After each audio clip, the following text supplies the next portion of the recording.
Shane, oh, did you start it, Pam? Thank you. So anyway, the you're a multi award-winning author. You've got three books out now, right, Shane, Yes, I do on leadership. Yep. on Flexing leadership. Yes. personalities. Exactly. One for young teens, one for emerging leaders 18 to 24, and one for um, multi-level leaders 24 and higher. So yeah, three Oh, books. that's wonderful that you were able to segment it that way. Also, I understand you started your career at Disney and at United Airlines, and that's where you got your passion for uh, providing exceptional customer service. I also, and I don't know if you're going to share it during your session, but I liked the idea of your Shane train, Yeah, where you say in groups everybody's got a place at the table, and not just that, but everybody's got a voice at the table, and everybody needs to pursue uh, the path that gets them to their fullest potential, and I think that's wonderful. absolutely. Yeah, I do mention it actually in the Okay, presentation in the beginning. So all right, thanks for very good. bringing that up. Okay, with no further ado, we are going to welcome Shane Hobday to kick off his session. Thanks, Shane. Great. Thank you very much. I'm going to go ahead and share my screen if that's okay with you. Yes. And I'm going to start the presentation. It's always tough because you always see behind the scenes as we're starting it. So, good morning. It's a pleasure to be here today. My name is Shane Hodby. I'm a life certified customer service professional with the National Customer Service Association. So, very excited to be speaking with you. And thank you so much, Bill, and your team for inviting me to join you today. Today, we're going to be talking about flexing personalities that build empowered in teams. One of the things that Bill mentioned is that, I do have quite a long career. I've got over 40 plus years. At this time in my life, it's a little hard to actually admit that I have 40 plus years because then it tells people about how old I am. I just turned 62 last year, so I believe that this is a great place in my life. And as you mentioned, the three books that I wrote, I wrote those in the last 6 months, but it was probably 20 years in the making. So while it seems like it was rather fast, it was something I was doing all along. So one of the things that we're going to talk about today is this presentation really talks about the concept of flexing personalities so you can build stronger teams, focusing on four personality types, the feeler, thinker, controller, and entertainer, and how that impacts two-way communication. Now, the goal today is to equip you with a practical toolkit to recognize the preferences and reduce the friction on your team and adapt the communication styles effectively. Now, one thing I do want to do is kind of do a little disclaimer. This session sets expectations by clarifying that this is not a clinical assessment. Any personality test that I recommend or suggest or give you access to is not a clinical assessment. This will only be a practical framework for you in your day-to-day teamwork building.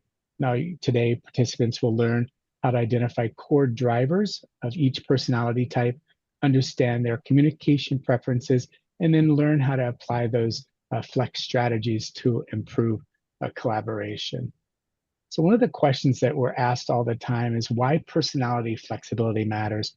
Well, it's really just one quick answer. Teams thrive when everyone feels seen, heard, and valued. Now, when you flex your personality, when you're talking to your team members, it builds trust faster by meeting people in the styles that they value. Empathy for relational types, clarity for analytical types, action for results driven types, and energy for creative types.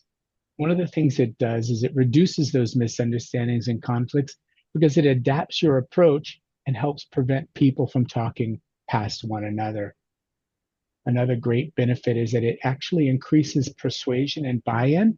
Since the messages are tailored to others' preferences, they're more likely to hear and act upon those messages.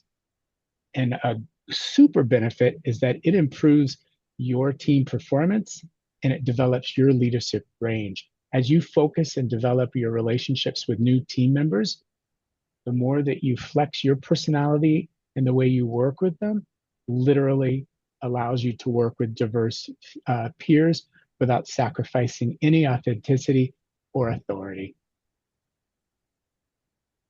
Now, the power of flexibility, this is the why. Research in leadership practice has shown that adapting communication increases influence, inclusivity, and effectiveness. And it begins by aligning those messages and allowing you to work in a common medium that the audience needs. Leaders who tailor their style are seen as more persuasive, respected, and teams report higher engagement and communication when they have a flexible and empathetic leader.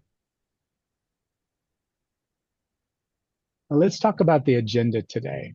You'll see some artwork from one of my books. This is for the teen version, but I get a big kick out of seeing this animated version of me. So you'll see this pop up every once in a while.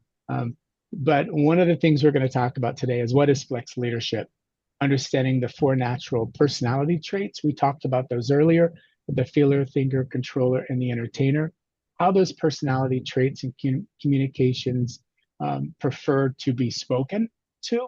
We're going to talk about the natural personality flexing, practice flexing a little bit, and then I'm going to give you a 30-day challenge. I'm going to give you an opportunity for you to apply this flex personality to 30 days and see how it works for you. And I've also included some resources and tools at the end of this deck. I believe that the team will be providing this deck to you. So if you take notes, that's great, but I have provided this deck to them, so they will provide it to you when they post the video. So once again, my name is Shane Hoddy. I do have 40 years of leadership expertise. It does sound better when I say 4 decades. It doesn't sound as long. I am a champion of trust and open dialogue and accountability. I am focused on inspiring leaders across different types of industries and helping them communicate clearly, building those strong relationships, helping them achieve that peak performance and foster that collaboration with a people-first leadership. Now, Bill did mention the Shane Train. The Shane Train is what I call my team. I am the Chief Culture Officer of the Shane Train. I let my team know that everyone has a seat at the table, everyone has a voice, and everyone has something to give to the organization. So as we start working through problems and issues, everyone has the ability to provide feedback. Now, one of the things that's really important is it's never about the Shane part of the train. It's about everyone on one vehicle moving the organization forward. So that's the purpose of the Shane Train. Now, I'm going to start with something that might sound pretty familiar. You have a capable team. You have smart people. They have good intentions, yet things will break down. Deadlines will get missed, meetings feel tense, and feedback doesn't really land the way that you wanted it to land. Now, as a leader, you might find yourself thinking, why is it so hard when everyone here is so talented? Well, the truth is, most teams don't struggle because people are lazy or incompetent.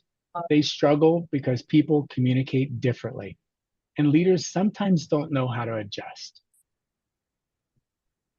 So what is flex leadership?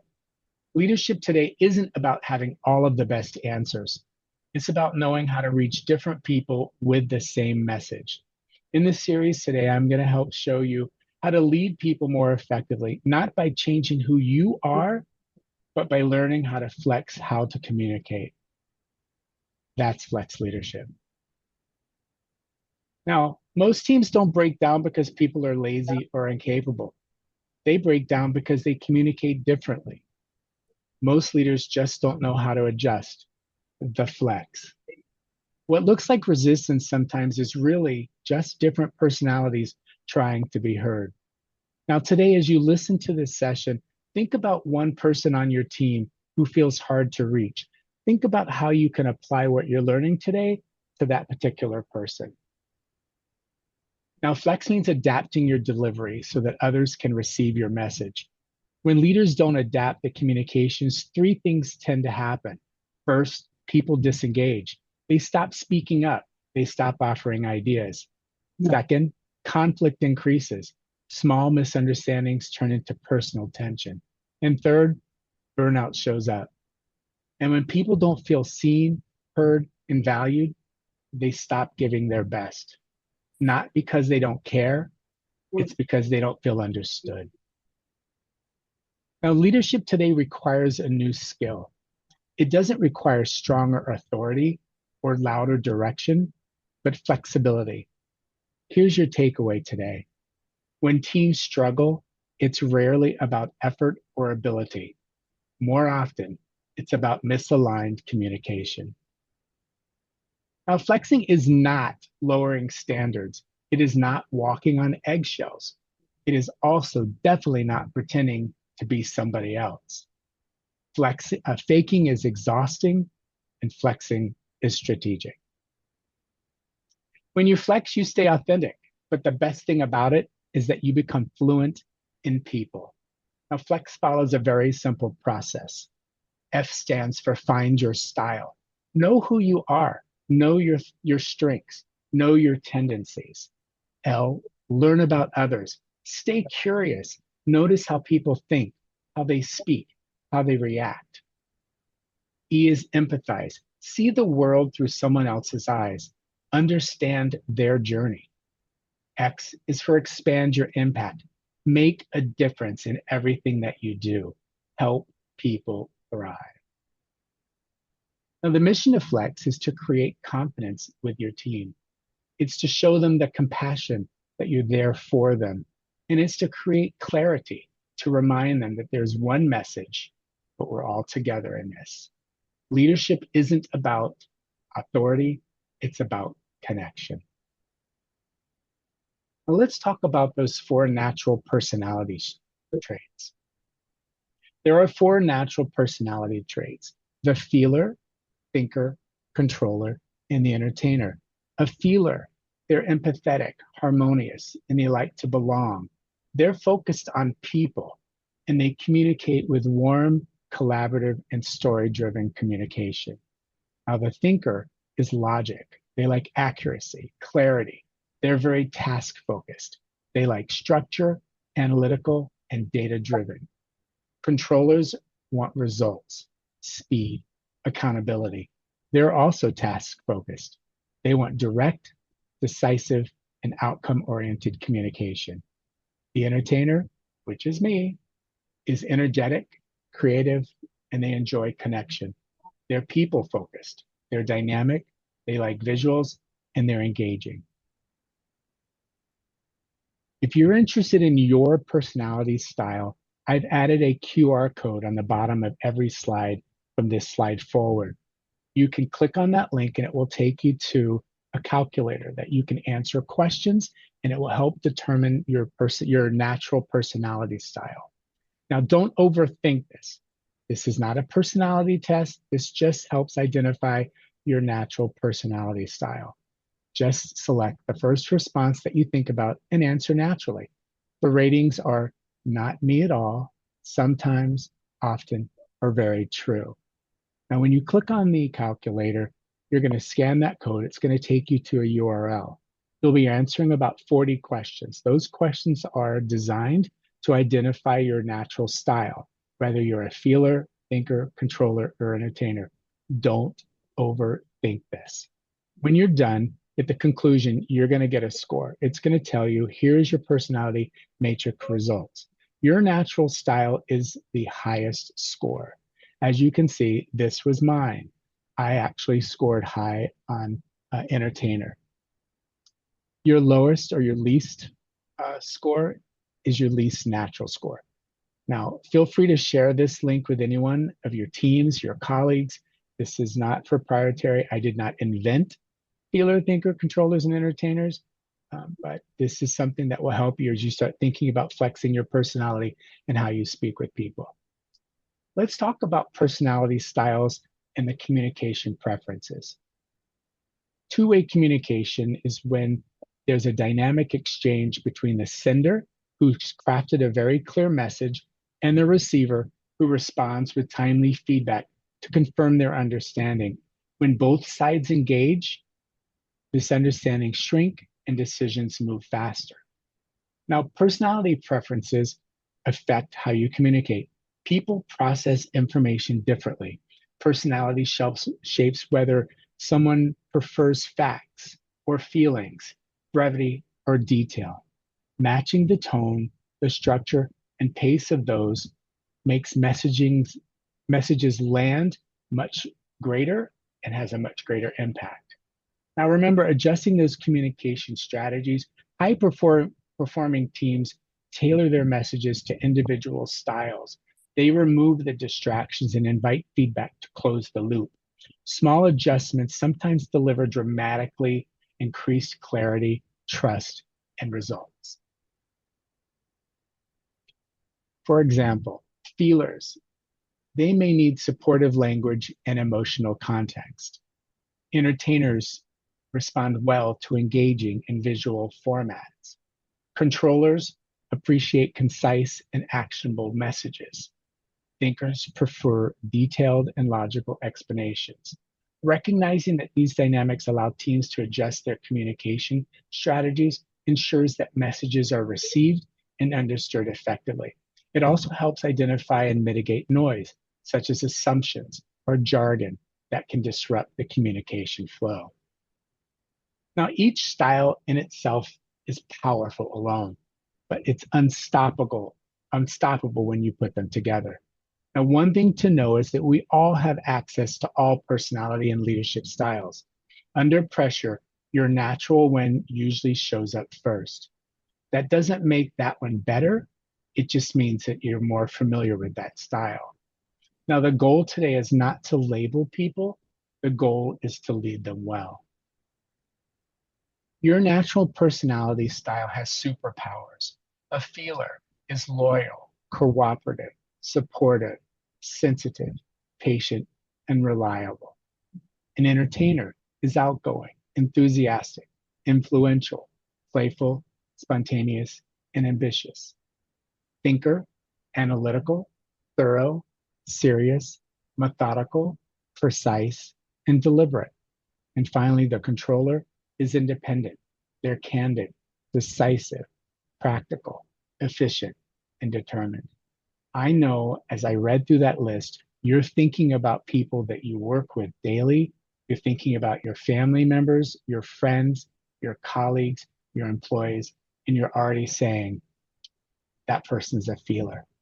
This is exactly what we want you guys to do. Now, there's a flex personality matrix. When you scan that personality matrix calculator QR, there are downloads there that you can download this personality matrix. This personality matrix is a tool that outlines how leaders can flex their personality based on the employees or the people they're talking to.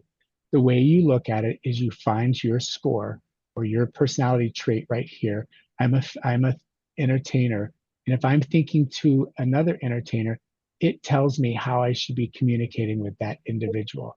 Now, this is not rocket science. This is not perfect, but it will allow you to understand how you need to flex and how you need to communicate. By recognizing that each individual falls into one of these four categories, the feeler, the thinker, the controller, or the entertainer, you can tailor your approach to resonate more effective with that person. Now, this adaptability not only makes feedback more digestible, but it also creates a more supportive, engaged, and ultimately a highly performing team. Flexing your personality means deliberately adjusting your natural communication style to meet the unique needs of your employee. When you use this matrix, you become aware of the specific guidelines for each personality. Rather than delivering feedback in that one size fits all manner, you can choose to be more direct, more empathetic, more structured, or more creative, depending on who you're addressing. This nuanced approach acknowledges the inherent differences in how people process information and respond to criticism or direction. Let's look at the feeler. The feeler is the heart of the team. Feelers make people feel safe. They make them feel included and cared for. Their style is calm, steady, and human. Feelers empower because they check in on people. They want to make sure that people aren't left out. They create the team harmony. They diffuse the tension with kindness. Their superpower is building community. Some of the feeler's traits are that they lead with empathy and prioritize psychological safety, favoring warm tones and collaboration. When the feeler is in action, their strengths are building trust and keeping morale high. To empower them, you need to provide them with supportive praise and gentle feedback. The leadership superpower is designing processes that minimize errors and ensure the consistency and the core strength of the leadership. Now, how to connect with a feeler? You might want to say, I really appreciate how you care about this. How can we move it forward together? Now, as you think about this, think about who in your life might be a classic feeler. Shane, can I interrupt just a second? Absolutely. Would everybody make sure that your microphones are muted, please? Thank you. Go ahead, Shane. No worries. It gave me an opportunity to drink. Thank you. Ah.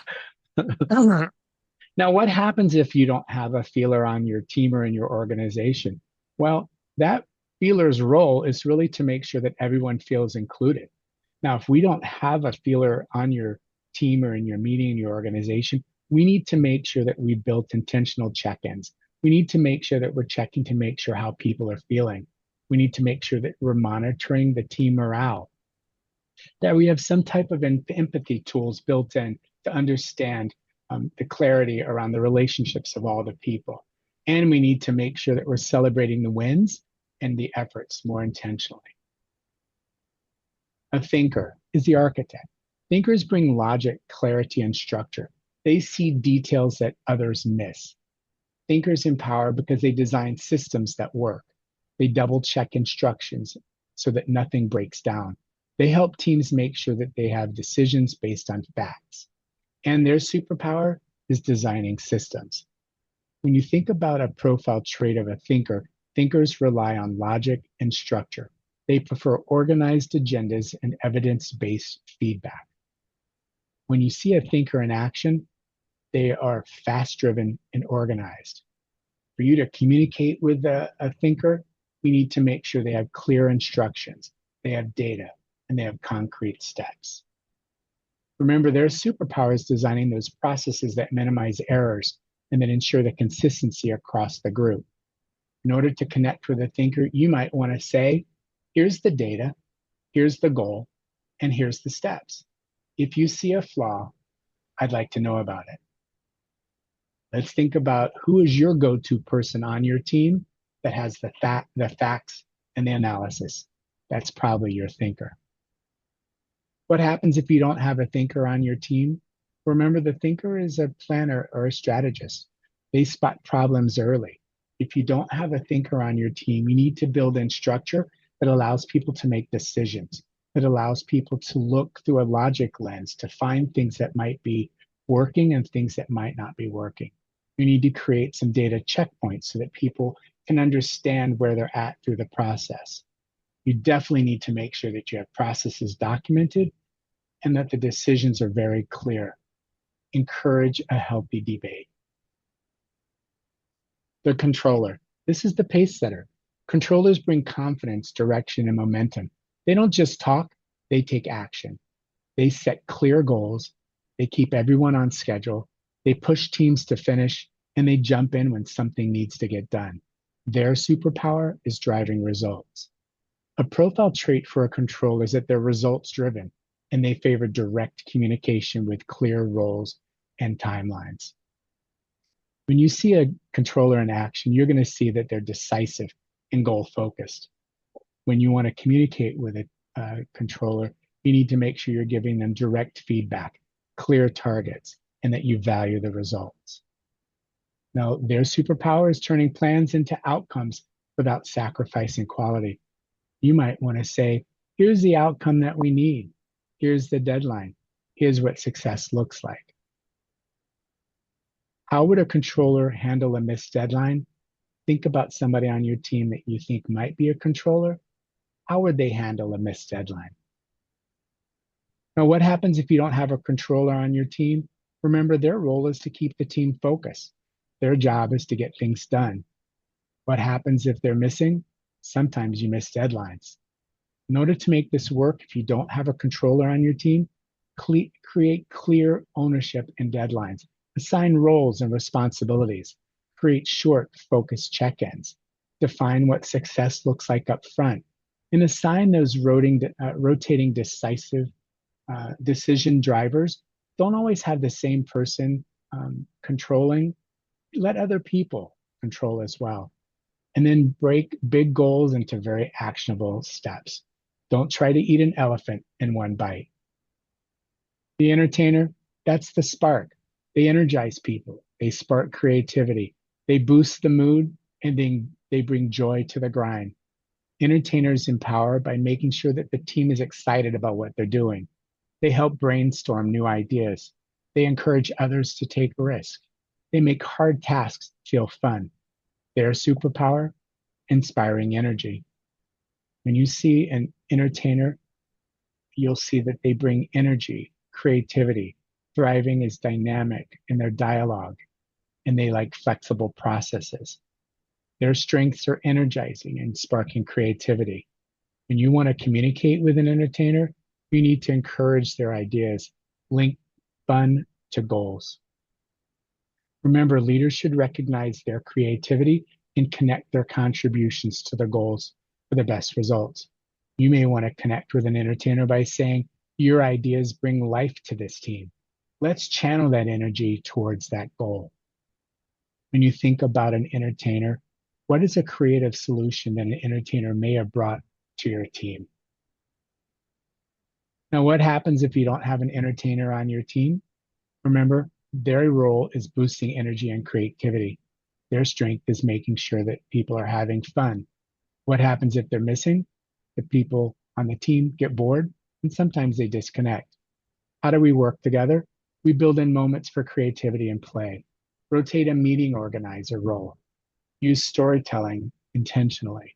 Create space for informal connection, and then celebrate progress publicly and often. Now, one of the things I want to remember is that natural flexing and personality, that everyone has all four of these personality traits. One of them is more dominant and one of them is more passive. So even though you don't have a dominant feeler or dominant controller, it doesn't mean that you don't have them on your team. It just means that it's not their dominant trait. And sometimes you have to pull that out of them by involving them. So let's talk about that natural personality and flexing. When you scan that QR, you'll also find a personality flexing matrix that you can download. This matrix is designed for each natural personality trait, the feeler, the thinker, the controller, and the entertainer. And it lists trait characteristics, how to communicate with each of them, gives you sample how to flex statements, and it gives you example SMART goals. The best practice is to incorporate feedback because it deepens the understanding and strengthens the cohesion, entertainment, and the results. So to give you an idea, this natural flexing matrix would show you what the characteristics are of the feeler. It tells you that they're loyal, cooperative. And it also says how to communicate with them, separate facts and feelings, don't get distracted from the task, strike the balance between flowing the conversation and staying on track. How to flex gives you a statement. I know you truly care about every team member's expertise. Tell me when you sense the team's emotional pulse. So it gives you an idea of how to speak to that particular feeler. Then it gives you how to write a SMART goal. By next Monday, let's schedule a 30-minute team debrief where each member shares one success and challenge. So this allows you to look at the characteristics, how to communicate, how to flex, and how to create goals for those individuals. Let's talk about practicing flex. Now, group projects often bring together diverse personality styles, which can cause misunderstandings if not managed well. Flexing is the context that means adapting your approach. This is important that everyone understands that you need to flex. And the way to do that is you need to practice. So when you're working with your team and you're thinking about what type of personality trait they are, think about adapting or guiding or planning for each individual.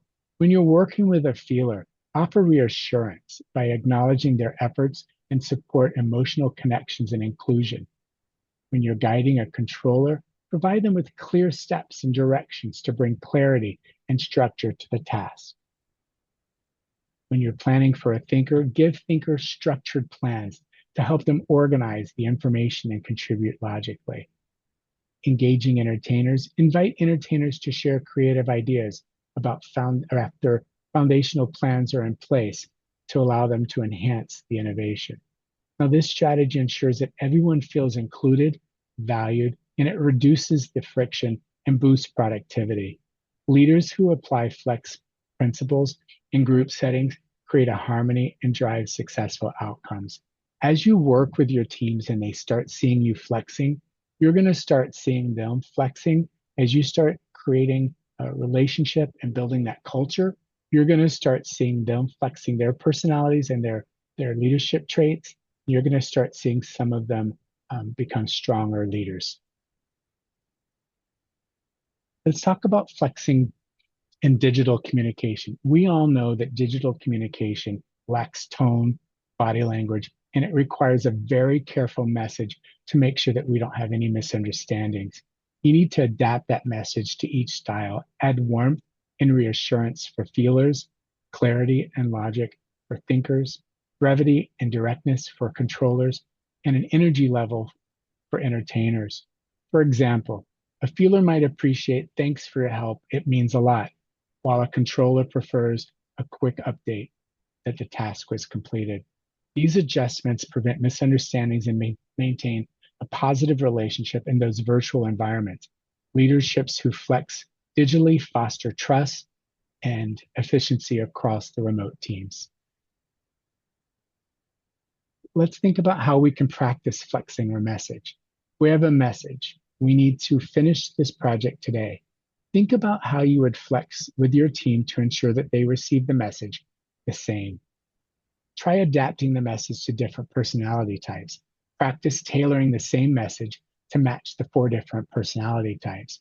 A feeler style example, emphasize on the emotional connection by expressing how completing the task really matters personally. Thinkers, use logic and timeline to communicate the importance of finishing the project today. Controllers and entertainers, controller, the message needs to be direct and firm. Entertainer, it needs to be enthusiastic and motivating. This activity increases the importance and communication of flexing and demonstrates how small adjustments can create big improvements through understanding and collaboration. Here's a message. This is an email message that you might have sent out. There's an upcoming project due next week, and it will require extra work. The feeler. The message might be, I wanted to share a quick update about our upcoming project due next week. I'm asking for a little extra time to ensure the final work reflects everyone's effort and meets our quality standards. I appreciate your understanding and support, and I'm happy to help redirect those tasks and assist everyone who might need it. Thanks for your patience and collaboration. That message is supportive and appreciative. That's what a feeler needs. Now, in a different message for a controller, you might say, team, quick update. Project due next week will require extra time to finish to the standard we expect. I'm extending the deadline and reallocating resources to ensure completion without compromising quality. I expect a new timeline. There'll be clear task assignments by tomorrow, etc. This is very task oriented and it gives the priorities. And as you look at these emails, when you look at the thinker is going to give very clear milestones and action plans. They're going to talk about when the timeline is due, when they want the next updates, and they want you to review the plan and confirm that you understand it. The entertainer will provide an enthusiastic, ambitious message. It's sometimes the shorter message. This message might be, hey, team, small plot twist. Our project is due next week, needs a little extra encore to shine. I'm asking for extra time so we can polish the finale, add the finishing touches, and avoid any cliffhangers. I'll share the fun, updated timeline. Please bring your best ideas and let's make this one memorable. You can see the differences between the messages and how it's delivered and how it will be received. Let's have a recap of the leader, the flex leader. Now remember, the flex leader is F, find your style. Self-awareness helps leaders identify their natural leadership style and strengthens effectively. L, learn about others. Curiosity and observation enables leaders to understand diverse personality traits of their team. Empathize to build trust. Stepping into others' perspective fosters trust and reduces conflict within the team. Expand your impact. Applying these insights help leaders create an inclusive, highly performing team and strong relationship. Flex isn't about changing who you are. It's about adapting your approach to meet others where they are. This adaptability fosters stronger relationships, minimizes conflicts, and enhances team cohesion, not coercion. Leaders who master Flex can navigate complex interpersonal dynamics and inspire their teams to achieve shared goals and reach their fullest potential. Some of the adaptive strategies for effective interaction is adjusting your communication styles. For instance, using a warm tone and collaborative approach with feelers, providing a structured and data-driven content for thinkers, being direct for outcomers, being direct and outcome focused with controllers, and incorporating visuals and enthusiasm for entertainers. These adjustments help maintain clarity and empathy while fostering a better understanding and collaboration. Flexing communication, tailoring the messages. Flexing involves adjusting tone, detail, and delivery to ensure clarity and connection. When addressing a feeler, use warm, appreciative language. A thinker, provide data and logical reasoning. A controller, be direct and concise. Entertainer, infuse energy and creativity. This approach not only changes the core message, but it optimizes the impact. Leaders that master flexing communications build trust, minimize conflicts, and enhance team performance. It makes every interaction resonate with its audience. Now, here's my challenge for you. Let's create a 30-day challenge. Now, this is something you may choose to do or you may choose not to do. I'm going to give you 4 weeks of challenges, focusing on each of the 4 letters of Flex. Now, what I want you to do is think about how this daily Flex move will build powerful habits. Remember, they say it takes 21 days to create a habit. We're giving you 28 days. So let's talk about week 1. Find. Focus on your style. Notice when you feel most like yourself. Write one strength down every day. Catch one automatic reaction and reflect on it. Ask someone what they appreciate about you. Notice how you communicate under stress. Identify your biggest communication strength and then identify one area that you want to grow. Week 2, learn. Focus on others. Observe how your friends communicate. Guess someone's Flex style. Ask someone how they prefer to be approached. Watch a conversation and notice different styles. Pay attention to tone in group chats.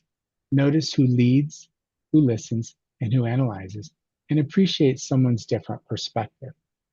Week 3, we're going to empathize. Practice stepping outside your, I'll fix the wound word. It's your world. Listen without interrupting. Validate someone's feelings. Ask, tell me how you feel about that. Tell me more about that. Apologize without explaining first. Slow down before reacting. Diffuse a misunderstanding and say something encouraging to someone who might need it. Week 4, expand. Now use your power to strengthen your world. Flex to a feeler. Flex to a thinker. Flex to a controller. Flex to an entertainer. Lead a group using Flex. Diffuse a misunderstanding and empower someone with a compliment. Ask yourself after these 4 weeks, how has Flex changed your relationships? These are very small actions with big impacts. I want to thank you today for your time. I really do appreciate it. I think I'll turn it back over to Bill and see if we have any questions. Okay, everybody, if you've got any questions, you can either unmute yourself and speak them or type them into the chat box. I have one I'm curious about, Shane. In your group, what happens if you get 2 very strong controllers? How do we deal with that? Well, they bring different values, different skills. So you may have two controllers, and we know that those controllers want results, speed, and accountability. Some may be strong in numbers and analytics, and some may be strong in personality, relationship building. So they may be focused on something totally different. It's okay to have two controllers on the team. It's okay to say, you know what, this week, let's talk about how we can partner together. Let's talk about how we can use the skills that Mm-hmm. you have. Someone may be a very tenured leader. Someone may have a lot of experience, and someone will be very new that just came out of a training or college or education and may have a different focus. They may not have worked in a corporate world. Some may have only worked in smaller family-owned businesses. So it's okay. What you do is you reach out, you understand what their strengths are, what their skills are, and you work on how you can collaborate together so that both of them can actually share their skills and share their abilities to kind of control the conversation. And it's okay to share the responsibility. Maybe this week we're going to have Jane, maybe next week we're going to have John. So it's okay to have two controllers on a team. And you have to remember, like I said, we all have different common sense, we have different work experience, we have different history. So they're going to be different, even though they're controllers and they want data and they want those task-oriented responsibilities. They're going to be different in some way or another, but they'll also be alike. So just because you had two that are the same doesn't mean they're exactly the same. Because Okay. they may, excuse me, I apologize, I'm sorry to interrupt you. They may have a more like a second skill might be more on the feeler side, or it may be on Yes. the entertainer side. So you may have a controller that is a strong feeler. Like I'm an interfeeler, so I have a strong entertainer, and my next is a feeler. Okay. So if you have an entertainer, you may have an entertainer and a controller. So you could have different secondary personality traits, which will make it different. Okay. That's very good. We've got a couple of comments. I think can't see who did this one. Dave, maybe? Raise your hand. There he is. I had fun connecting with my teammates to the different traits. Happily, I've got all four within my team of 10. So that's a That's good amazing. thing. That's great. It's a great thing. Yeah, it's a great thing. And I think you'll notice as your teams start building and growing that some of those teams, some of them will learn new skills from each other. And someone who may be an entertainer or a feeler may start becoming a strong controller or a strong Yes. thinker. So the goal is to actually have a well balanced group, but it's okay because remember, we have all four of these traits. They're not all just one. So That's correct. you'll notice that the thing that becomes familiar will become their strong strength, depending on the situation. So if it's a crisis situation, the building's on fire, not literally, but you know we have that fire happening. You might find that that controller comes out of that feeler really fast because they Yes. need decisive, quick answers.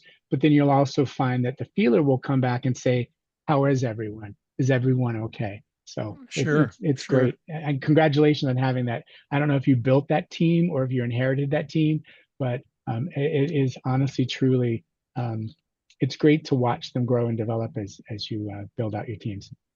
We have one other comment from Timothy, and he said he would like to see the slide of week 2 again. And let me just share with everybody on here, you will have access to all of Shane's slides. So you can look at them, you can print them off, work with them, share them with your team. So um, that's going to be handled. What do we get down here? I see a new one. Oh, David said, do you have any tips on sharing database information with an entertainer? Mine seems to find understanding that challenging. I'm a thinker, by the way. Yeah, I'm an entertainer, and I am actually working on a very big project now. I'm doing analytics for a program that we're working at. I am not excited about numbers. I am not excited about Excel sheets. That is not something I enjoy. But what I'm getting out of it is that I'm realizing that the work that I'm doing is going to create a better experience. So I am actually twisting the work that I'm doing and the labor that I'm putting into it into something that is actually going to be fun, because now I'm Mm-hmm. going to be able to build out a program on how to change that. So while you're working on database information, find out what that database information is for, and then find out if there's something that you can use it for, because there's a like a happy benefit out of it. I'm working on customer experience program right now as my role, and I'm trying to find out why customers seem to be struggle and stopping in the app and then call us. What's happening in the app? So I'm Mm-hmm. literally looking at what would make the app funner. Is the app difficult? So as an entertainer, I'm thinking about, why would I stop? Well, it's probably something that I don't like about the app. It's not intuitive, it's not fun, it asks too many questions, it's too lengthy. So find a way to um, find that moment where they want um, creativity and energy and connection. Let them know that what they're doing and how they're using that data-based information and how it's going to benefit others, and then they will find that there is a positive, um, energetic piece of it. I promise you, I've had to do this my whole life because I would never become an accountant. It's just something that my personality trait. It's one of the things says, do not become an accountant, and Yep. I never would. So I hope Okay. that helped.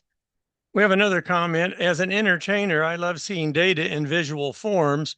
Fun graphics, gamification is super fun way. I love to learn and improve my skills. I think that's a great thing, Don, because as I was preparing this deck, I was thinking about who the audience would be. I was focusing on my thinkers and my controllers, and I was thinking about how would they like to see this data? How would they like to see what I'm sharing? Then I was thinking about, oh, how would a feeler want to see it? And how would I want to see it as the entertainer? If you noticed, my slides had a lot of graphics. They had a lot of color. They had a lot of things that I was hoping would keep your idea and keep your mind sharpened on the message. Now, I also believe that it had some data. There were points. I had bullets there for the thinkers, and I had bullets there for the controllers, right? So I absolutely am in the same boat as you. I'm a visual learner. I am also kinetic. I love to touch it, feel it. I like to know how it works. So I'm with you, Don. That's exactly what an entertainer was. So as you think about communicating and when you talk, I don't know if you have a leader that you communicate with, or if you're in a leadership role, let them know how you like to be communicated with. They may send out an Excel sheet and say, hey, look at this. Well, you know Yes. what? Send me an Excel sheet that has red, green, and yellow. Show me some colors. Give me some smiles. Show me what's positive and what's not. I can see the numbers, but as a person who sees differently, I may not see something. But if you show me that it's red, green, and yellow, I know I've got to focus on something because it's visual for me and it draws my attention. I go right to it. And thank you, Don. I Okay. appreciate the feedback and I look forward to hearing from you once you get the slides. Hey, we've got a couple of more comments. One of them says it seems that there are a lot of similarities between a thinker and a controller. Could that lead, or that may lead to some competition? Absolutely. Absolutely. Now remember, um, thinkers like logic, accuracy, and clarity, Mhm. and a controller likes results and speed. A thinker does not like speed. They like to be able to think it out, understand it, map it out. So there's a little bit of difference. Now, what you might find is a controller wants to rush through everything very fast, but your thinker will slow them down and say, hey, let's look at this, let's look at that. Mhm. So there could be some competition, but that's okay because the controller is going to cause the thinker to go into action. And the thinker is going to cause the controller to go into action, because if the thinker is taking too long, the controller is going to say, let's pick up the speed. How can we get to where we need to get the same way, but faster? So they will work together and in tangent. So it may feel like there's a competition, but I assure you, they're working and feeding off of each other. Correct. We had a couple other comments. One from Dawn was simply wonderful presentation. Thank you. Thank you. And then down, we've got another one that says, I'm a feeler with my second natural style being a thinker. I serve a team of 6 thinkers who support all enrollment management offices on our campus. To say that I am often exhausted at the end of the work week is an understatement. I tend to have to flex not only for my team, but also for the teams that we support. What would you recommend? I think that is very valid. Certain types of roles attract certain types of personality traits. Those thinkers who you said support your enrollment management office, those are specific types. It's not an accident that they're all thinkers. They're thinkers because that's the type of role they like. Now, they also may have a secondary trait or a third trait. So some of those thinkers may not be all thinkers. They may also be feelers, entertainers, and controllers. So I think talking to them and building those relationships and understanding them, if you have that ability to build those relationships as you collaborate, understand maybe their secondary trait, Mm-hmm. understand what gets them excited. Because I can tell you that you can actually trigger that secondary if you communicate with them in that way, but not forgetting that they're a thinker. So I think it's a great way for you to flex your personality. And I get that you're exhausted, but I think I would go into this as trying to figure out what their other traits are, so then I could try to, I wouldn't say capitalize, but just collaborate differently with them because I know what else they're motivated by. Yes. Thank you. Anybody else have any comments? Shane, we really appreciate your taking time to be with us today. We know you're a busy person. And once again, we really appreciate the fact that you are a life certified customer service professional. And we will look forward. Again, Pam will stop the recording here in a moment. The recording will be available for everybody, as well as all the slides. So we look forward to having everybody at next month's session. Once again, we got another comment. Thank you. It was a great presentation. I look forward to taking the test. So that'll be wonderful. And then next month, I don't have my schedule in front of me, but Nivi, do you have it handy? What's the date for next month? I know it's Diane next month, right? Diane, raise your hand. You're the one on for next month. There we go. Woo-hoo. I believe it's February 11th. That sounds right. Yes. Well, everybody watch your mailboxes. You'll be getting our email updates and to allow you to register for the next session. And again, we thank you, Shane, for a wonderful presentation. And we hope you all have, round of applause. Thank you very So much. you bet. And we will look forward to seeing everybody again next month. So we appreciate seeing you all. Bye-bye. Bye, everyone. Have a great day.